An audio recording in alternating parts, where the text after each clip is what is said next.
میرے نوجوان ساتھیوں، بڑے افسوس کے ساتھ کہنا پڑتا ہے کہ آج ہم میں سے اکثر نوجوانوں کو اپنی زندگی کا مقصد ہی نہیں معلوم۔ انہوں نے زندگی کا مقصد کیا بنایا ہے؟ گلچھرے اڑانا، عیش کرنا، موج مستی کرنا، انجوائے کرنا، کھانا پینا، ہوٹل بازی، شو بازی، فیشن بازی، یہ ہمارے نوجوان لڑکی اور لڑکیوں کا مقصد بنا ہوا ہے۔ کسی شہر پٹنہ میں آپ چلے جائیے، بڑے بڑے کھانے کے ہوٹل ہیں، وہاں مسلمان نوجوان مردوں اور عورتوں کی کثرت آپ کو مل جائے گی۔ بڑے بڑے شاپنگ مال ہیں، تھیٹرز ہیں، سینما ہال ہیں، مسلمان نوجوان لڑکوں اور لڑکیوں کی آپ کو بھیڑ مل جائے گی۔ ہماری زندگی کا ایک مقصد ہے کھاؤ کماؤ انجوائے کرو۔ اگر یہی ہماری زندگی کا مقصد ہے تو پھر ہمارے بیچ میں اور ایک کافر اور مشرک کے بیچ میں کیا فرق ہے؟ اللہ قرآن کے 14ویں پارے کی پہلی آیت میں فرماتا ہے ربما یود الذین کفروا لو کانوا مسلمین۔ ایک دن ایسا بھی آنے والا ہے جب کافر یہ تمنا کرے گا کہ کاش میں مسلمان ہوتا۔ قیامت کے دن اللہ کی بارگاہ میں کافر یہ تمنا کرے گا کہ کاش میں مسلمان ہوتا۔ ذرهم یاکلوا ویتمتعوا ویلہہم الامل فسوف یعلمون۔ اے نبی، ان کافروں کو کھانے دو، پینے دو، موج مستی کرنے دو، ان کو لمبے لمبے پلان بنانے دو، ان کو آخرت میں اپنا انجام معلوم ہوگا۔ مسلمان اس دنیا میں رہ کر کے اپنی آخرت کو بہتر بنانے کی پلاننگ کرتا ہے۔ ہمارے نبی نے کیسی زندگی گزاری ہے میرے بھائی۔ ربیع الاول کا مہینہ آیا، گھروں پہ جھنڈیاں لگ گئیں، بائکوں کے اوپر، گاڑیوں کے اوپر ہم نے اسٹیکر لگا دیے، جھنڈے لگا دیے۔ صاحب، ہمیں رسول سے بڑی محبت ہے۔ ہماری زندگی میں رسول کہاں ہے؟ ہمارے کردار میں رسول کہاں ہے؟ ہمارے کیریکٹر میں رسول کہاں ہے؟ میرے نوجوان بھائیوں، میری ماں اور بہنوں، ذرا اس نبی کی سیرت کو اٹھا کے دیکھو، اس نبی نے زندگی کیسی گزاری۔ وہ نبی اگر چاہتے دنیا کا ڈھیر لگا سکتے تھے، دولت کا ڈھیر لگا سکتے تھے، سونے چاندی سے اپنے گھر والوں کو بھر سکتے تھے، مگر اللہ اکبر، اس نبی نے بڑی سمپل لائف گزاری ہے، بڑی سادہ زندگی گزاری ہے۔ اور شاعر کہتا ہے سلام اس پر کہ جس کے گھر میں چاندی تھی نہ سونا تھا، سلام اس پر کہ ٹوٹا بوریا جس کا بچھونا تھا، سلام اس پر جو امت کے لیے راتوں کو روتا تھا، سلام اس پر جو فرش خاک پر جاڑے میں سوتا تھا۔ وہ نبی اپنی امت کے لیے راتوں کو رویا کرتے تھے میرے بھائی۔ اس نبی نے کبھی بھی دنیا سے دل نہیں لگایا، اس نبی نے اپنے گھر میں سونے اور چاندی کو اکٹھا نہیں کیا، بڑی ہی سادہ اور بڑی سمپل زندگی اس نبی نے گزاری۔ حضرت عمر فاروق رضی اللہ تعالیٰ عنہ ایک مرتبہ اللہ کے رسول سے ملنے کے لیے آئے، نبی کے کمرے پر انہوں نے ایک نظر ڈالی، نبی کے حجرے پر انہوں نے ایک نظر ڈالی۔ نبی کا کمرہ ہے، ایک معمولی سی چٹائی بچھی ہے، کنارے تھوڑی سی جو رکھی ہے، ایک لکڑی کا پیالہ ہے، ایک چمڑے کا تھیلا ہے۔ یہ نبی کی کل کائنات ہے، نبی کے کمرے کا فرنیچر ہے یہ۔ عمر فاروق کی آنکھوں میں آنسو آ گئے۔ اے اللہ کے نبی، قیصر و کسریٰ ایران کا بادشاہ اور روم کا بادشاہ اپنے اپنے محلوں میں آرام سے رہتے ہیں، آرام دہ گدے پر سوتے ہیں، آرام دہ بستروں پر سوتے ہیں۔ اے اللہ کے نبی، آپ اتنی معمولی اور سادہ زندگی کیوں بسر کرتے ہیں؟ اے اللہ کے نبی، ہم آپ کی ایسی زندگی کو نہیں دیکھ سکتے۔ حضرت عمر فاروق رو رہے ہیں اور اللہ کے نبی حضرت عمر کو تسلی دیتے ہیں، اما ترضا ان تکون لہم الدنیا، اے عمر کیا تم اس بات پر راضی نہیں ہو کہ قیصر و کسریٰ کو دنیا کی دولت مل جائے اور تیرے نبی کو اللہ تعالیٰ آخرت کی نعمتوں سے نواز دے؟ نبی نے آخرت کو ترجیح دی ہے میرے بھائی۔ ہم اور آپ جمعہ کی نماز پڑھتے ہیں، امام صاحب پہلی رکعت میں سورہ اعلیٰ پڑھاتے ہیں اور ہم بار بار جمعہ کی نماز میں سورہ اعلیٰ کی آیت پڑھتے ہیں، سنتے ہیں، بل تؤثرون الحیات الدنیا والآخرۃ خیر وابقیٰ۔ میرے بندو، تم دنیا کی زندگی کو ترجیح دیتے ہو، دنیا کی زندگی کو اوپر رکھتے ہو، جبکہ آخرت کی زندگی زیادہ بہتر اور زیادہ باقی رہنے والی ہے۔ ہمارے پیارے نبی نے ہمیشہ آخرت کو ترجیح دی میرے بھائی.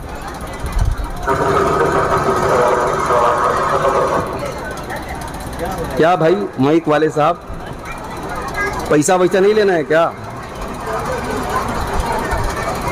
ایک تو یہ پنکھوں کی آواز، کولر کی آواز، گرمی، اور یہ شامیانے میں ہم لوگ جو قید ہو گئے اس کی وجہ سے اور مسئلہ ہوتا ہے.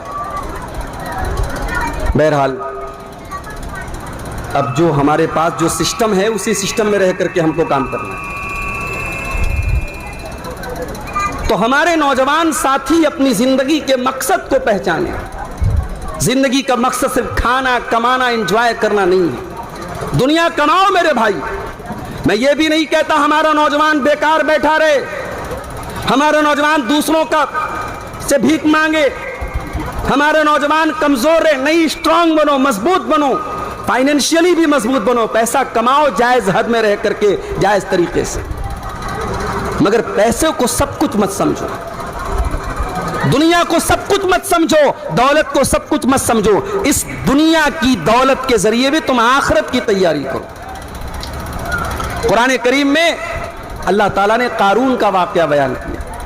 قارون بہت پیسے والا تھا، اتنا پیسہ تھا اس کے پاس کہ اللہ کہتا ہے وَآتَيْنَاهُ مِنَ الْكُنُوزِ مَا إِنَّ مَفَاتِحَهُ لَتَنُوءُ بِالْعُصْبَةِ. ہم نے قارون کو اتنی دولت دی، اتنے خزانے دیے کہ اس کے خزانوں کی چابیوں کو بڑے بڑے پہلوان بڑی مشکل سے اٹھاتے تھے.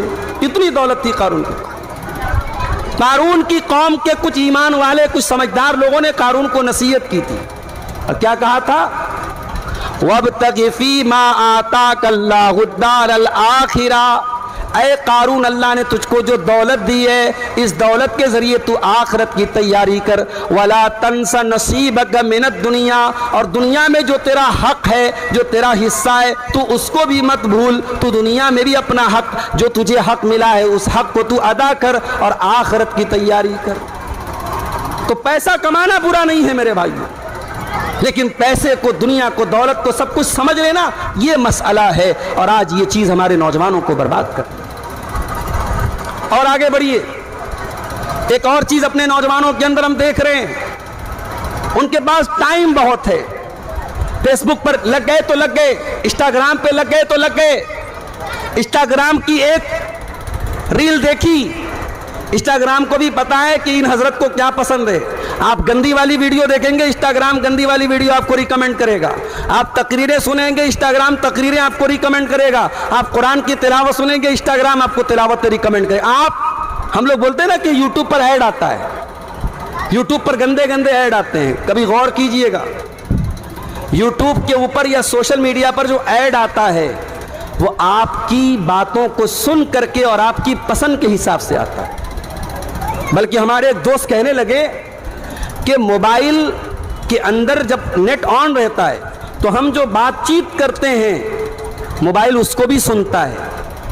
آپ بار بار اگر کسی بات کو بولیں گے، آپ غور کیجئے گا، فیس بک پر، یوٹیوب پر اس کا ایڈ آنے لگے گا. تو آپ یہ مت سمجھیے انسٹاگرام پر اگر آپ گندی ویڈیوز دیکھ رہے ہیں، آپ کا ذوق اور آپ کی پسند اور آپ لائک کر رہے ہیں ایسی چیزوں کو، اس لیے انسٹاگرام آپ کو دکھا رہا ہے اور ہمارا نوجوان ایسی چیزوں کو دیکھ رہا ہے. چھوٹے چھوٹے بچوں سے لے کر 70 سال کے بزرگوں تک کا یہ مسئلہ ہو گیا. اس سوشل میڈیا نے آج سب کو بے حیا بنا دیا میرے بھائیو. اللہ کے پیارے نبی فرماتے ہیں الحیاء من الایمان، حیا ایمان کا ایک حصہ ہے. اگر انسان کے اندر سے حیا نکل گئی، انسان بے حیا ہو گیا. اللہ کے پیارے نبی صلی اللہ علیہ وسلم فرماتے ہیں اذا لم تستحی فاصنع ما شئت. جب انسان بے حیا ہو جائے تو کچھ بھی کر سکتا ہے. آج اس سوشل میڈیا نے ہمارے نوجوانوں کو بے حیا بنا دیا. آج آپ بڑے بڑے شہروں میں چلے جائیں، آپ پٹنہ بہت قریب ہے، آپ پٹنہ شہر میں چلے جائیں، میں دعوے کے ساتھ کہتا ہوں، کوئی سٹوری نہیں ہے، کوئی کہانی نہیں ہے، جاؤ آپ پٹنہ کے بڑے بڑے مارکیٹوں اور بازاروں میں جا کر کے آپ اس چیز کو دیکھ سکتے ہیں.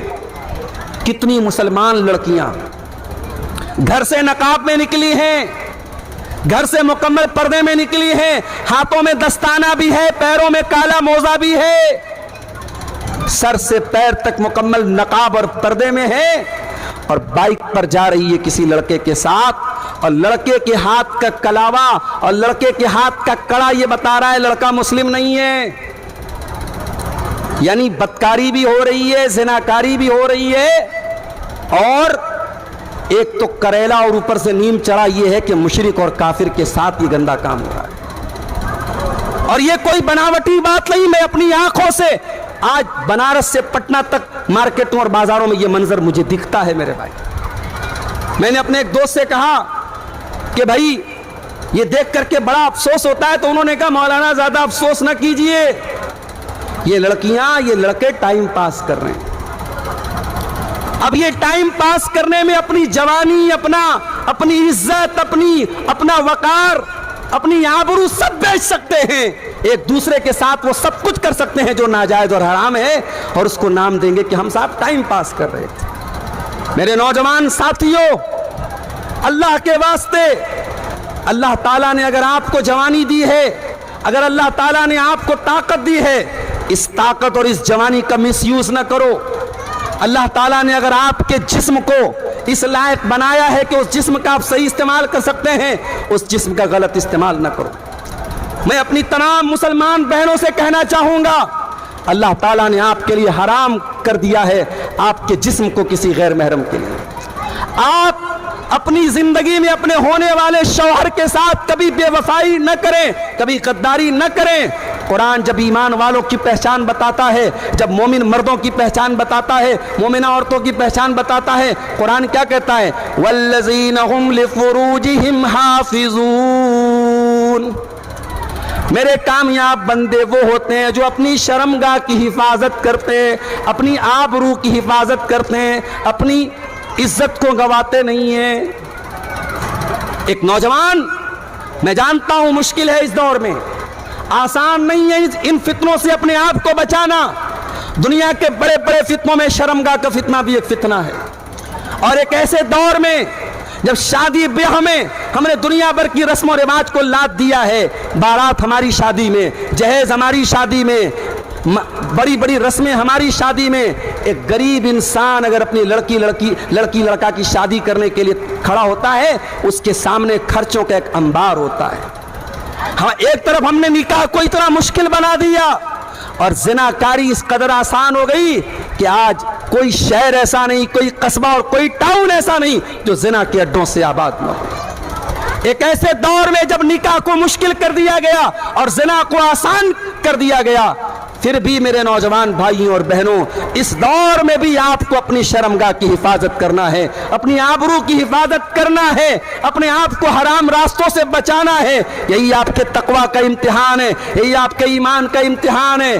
ایک مومن جو حلال کھاتا ہے, جو حلال جانوروں کا گوشت کھاتا ہے, اسے سخت پیاس لگی ہے, سخت بھوک لگی ہے, اس کے سامنے سور کے نوالے ڈال دیے جائیں, سور کے گوشت کی بوٹیاں ڈال دی جائیں, مومن مر جانا گوارا کرے گا, مگر ان حرام چیزوں کو اپنے حلق کے نیچے اتارنا پسند نہیں کرے گا. تو جس طریقے سے کھانے میں, اوڑھنے میں, پہننے میں آپ اللہ کے حلال و حرام کا فرق کرتے ہیں, میرے بھائیوں اور بہنوں, اللہ تعالیٰ نے رشتوں میں بھی حلال اور حرام کا معاملہ رکھا ہے. یہ بوائے فرینڈ اور گرل فرینڈ کا رشتہ, یہ لیو ان ریلیشن شپ کا رشتہ, اور یہ آج لڑکے لڑکیوں کا بغیر شادی کے ایک دوسرے کے ساتھ گھومنا پھرنا, یہ حرام رشتے ہیں. اور یہ بات یاد رکھو, حرام رشتے میں محبت نہیں ہوتی.